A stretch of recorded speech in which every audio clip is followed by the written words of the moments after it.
آپ کو میں بتاتا ہوں، سیدنا خالد بن ولید رضی اللہ تعالیٰ ایک جگہ گئے ہیں، ایک علاقے میں، عیسائیوں سے آپ کا مقابلہ ہے۔ حق پر ہونے کا یقین کیسا ہونا چاہیے؟ عیسائیوں سے مقابلہ ہے، اور کئی جگہوں پر ایسا ہوا ہے کہ مقابلے جو ہے صرف تلواروں سے نہیں ہوئے۔ کئی علاقے ایسے بھی آئے ہیں صحابہ کے ساتھ کہ کبھی علمی مقابلہ ہوا، کبھی زبانی مقابلہ ہوا، کبھی تلواروں کا مقابلہ ہوا، کبھی کسی اور طریقے سے بھی ہوا۔ جو میں مقابلہ آپ کو بتانے جا رہا ہوں وہ آج کے حالات سے اور مجھے جس طرح سے لوگ ابھی پہچانتے ہیں اس سے ریلیٹڈ چیز ہے۔ حضرت خالد بن ولید جب پہنچے تو عیسائیوں نے کیا کہا جانتے ہیں؟ کہا کہ اے خالد، ہم آپ سے تلواروں سے نہیں لڑیں گے، ایک چیز سے ہم فیصلہ کر لیتے ہیں۔ ایک نہایت ہی خطرناک قسم کا زہر لایا، زہر لا کر کے عیسائیوں نے سامنے رکھا، کہا کہ ہم دونوں میں سے آگے بڑھتے ہیں، جو حق جماعت پر ہوگا وہ اس کو بغیر کسی خطرے کے پی جائے گا، اس کو پی جائے گا۔ حضرت خالد بن ولید نے نہ ادھر دیکھا نہ ادھر دیکھا، سیدھے آگے بڑھ گئے۔ باطل چیلنج تو کرتا ہے، مقابلہ کرتے کی بات تو کرتا ہے، لیکن سامنے کبھی نہیں آتا۔ یہ تاریخ رہی ہے، حدیث پاک میں موجود ہے۔ پیش تو انہوں نے کیا، زہر بھی لائے اور زہر بھی رکھا گیا، اور جب عیسائی سامنے آئے تو انہوں نے یہی سوچا کہ میاں یہ سب باتیں ایسی ہیں، ڈرانے کے لیے کہا جاتا ہے۔ جیسے بعض لوگ کہتے ہیں نا کہ اگر تو مجھے ہرا دے گا تو 1 کروڑ کی کار دے دوں گا۔ کہہ دینے کی باتیں الگ ہوتی ہیں، بعض لوگ یہ سمجھتے ہیں کہ یہ ایسے ہی کہہ دیتے ہیں، لیکن وہ صحابہ تھے جو کہتے تھے وہ کرتے بھی تھے۔ جب عیسائیوں نے مقابلے کی بات کی، اور یہ مقابلہ مباہلہ کہلاتا ہے، حضرت خالد بن ولید سامنے بڑھے، اس زہر کی شیشی کو اٹھایا اور اپنے منہ سے لگا لیا۔ فرمایا گیا کہ اس زہر کی شیشی تو دور کی بات، اس زہر سے اگر کسی کا ہاتھ لگ جائے، انگلی لگ جائے تو پوری جسم کی چمڑی نکل سکتی تھی۔ اتنا خطرناک قسم کا زہر کہ اگر ایک بوند چلا جائے تو اس کی انتڑیاں پھٹ جائیں۔ وہ پوری شیشی حضرت خالد بن ولید نے اٹھا کر پی، اور اس کے بعد ان عیسائیوں سے کہا اب تمہاری باری ہے، تم میں سے کوئی آ سکتا ہے؟ وہ سارے کرسیاں چھوڑ کر بھاگ نکلے۔ یہی ہے حق اور باطل کا معرکہ۔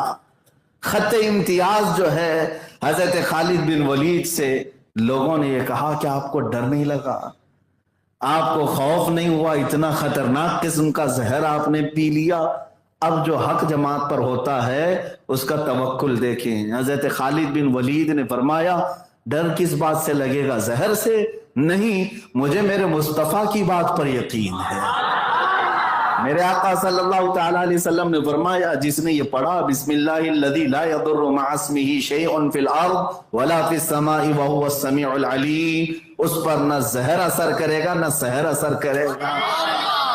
میں نے یہ پڑھ لیا اور پی لیا، باقی میری کوئی طاقت و قوت نہیں تھی۔ اللہ اکبر۔ یہ اہل حق کی علامت ہے کہ وہ اپنے نبی سے بے پناہ محبت کرتے ہیں تو ان کی ہر بات پر یقین بھی رکھتے ہیں۔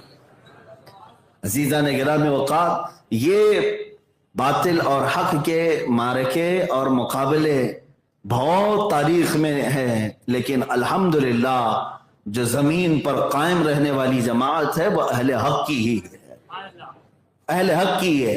حق بسا اوقات ایسا بھی ہوا کہ مقابلوں میں ہمارے سر بھی گئے، ہمارے جسم بھی گئے، لیکن اہل حق نے اس کو کبھی بھی عیب نہیں سمجھا، عیب نہیں سمجھا۔ ہماری جان جاتی ہے تو جائے، اس لیے کہ ہمارا نعرہ یہ ہے جان دے دی دی ہوئی اسی کی تھی، جان دے دی دی ہوئی اسی کی تھی۔ حق تو یہ ہے کہ حق ادا نہ ہوا۔ یہ بزرگوں نے فرمایا اللہ رب العزت اور اس کے حبیب پاک کے لیے بات آ جائے تو پھر ایک جان کیا ہے، اگر ہوں کروڑوں تیرے نام پر سب کو وارا کروں۔ میرے عزیزوں، سیدنا خالد بن ولید رضی اللہ تعالیٰ عنہ کی بات نہیں، اہل حق کا جو یقین ہے نا، جو توکل ہے، وہ بہت اعلیٰ درجے کا ہے، اعلیٰ درجے کا۔ آج میں وہی چیز آپ کے سینے میں ڈال کر جانا چاہتا ہوں۔ آپ کو جب یہ یقین ہے کہ اسلام ہی سچا ہے، میرے نبی کی ذات ہی سچی ہے، تو پھر یاد رکھنا ہر خطرے سے تم نپٹ سکتے ہو، آندھیوں کا رخ موڑ سکتے ہو، طوفانوں کے منہ کو موڑ سکتے ہو، لیکن یقین ہو کہ میرا دین سب سے سچا ہے اور میرے نبی کی ذات سب سے سچی ہے، اور اللہ رب العزت پوری کائنات کا پیدا کرنے والا ہے، اسی کے دست قدرت میں ساری ملکیت ہے۔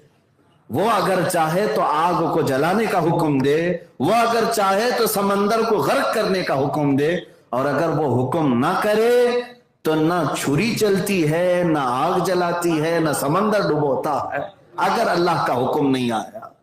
بعض لوگ یہ کہتے ہیں کہ یہ چیزوں کی فطرت ہے، جیسے آگ کی فطرت ہے جلانا، چھری کی فطرت ہے کاٹنا، پانی کی فطرت ہے غرق کرنا، ہم بھی مانتے ہیں یہ ان چیزوں کی فطرت ہے، لیکن ان کے اندر تاثیر دینے والا کون ہے؟ اللہ رب العزت ہے۔ آگ کے اندر گرمی کی تاثیر اللہ رب العزت نے دی، چھری کو کاٹنے کی تاثیر اللہ نے دی ہے، پانی کو غرق کرنے کی تاثیر اللہ نے دی ہے، اور اگر وہ رب ذوالجلال نہ چاہے تو یہ چیزیں کچھ نہیں اثر کر سکتی، کچھ نہیں ہے۔ اس کی مثالیں ہمارے پاس موجود ہے۔ اب آئے میں آپ کو بتاؤں، وہ تو زہر انہوں نے پی لیا سیدنا خالد بن ولید، اور پھر اس کے بعد ایک دو نہیں کئی سال تک باحیات رہے۔ زہر ایسے پیا جیسے شربت پیا، اور نہ ان کے جسم پر کوئی اثر آیا اور نہ ہی کوئی خطرہ کبھی لاحق ہوا۔ حضرت خالد بن ولید کا یہ معاملہ تھا۔